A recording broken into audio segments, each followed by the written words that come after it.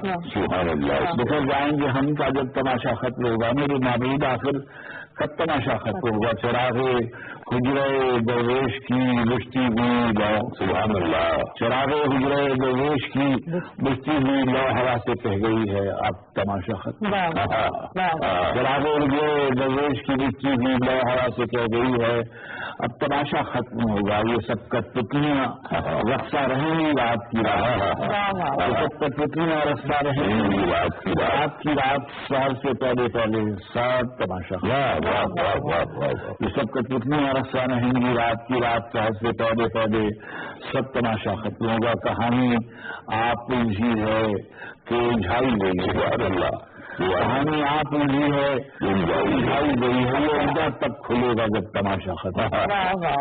یہ عہدہ تب کھلے گا جب تماشا ختم ہوگا. تماشا کرنے والوں کو خبر دی جا چکی ہے کہ پردہ کب گرے گا تب تماشا ختم ہوگا. تماشا کرنے والوں کو خبر دی جا چکی ہے کہ پردہ کب گرے گا. کہانی میں نئے کردار شامل ہو گئے ہیں. نئی معلوم اب کے ڈھپ تماشا ختم. کہانی میں نئے کردار شامل ہو گئے ہیں. نئی معلوم اب کے ڈھپ تماشا ختم ہوگا. دل نامطمئن ایسا بھی کیا مایوس رہنا. دل نامطمئن ایسا بھی کیا مایوس رہنا. جو خلق اٹھی تو سب کا تب تماشا ختم ہوگا. دل نامطمئن ایسا بھی کیا مایوس رہنا. جو خلق اٹھی تو سب کا تب تماشا ختم ہوگا. بکھر جائیں گے ہم کیا جب تماشا ختم ہوگا. واہ واہ اللہ سبحان اللہ. بیوٹیفل.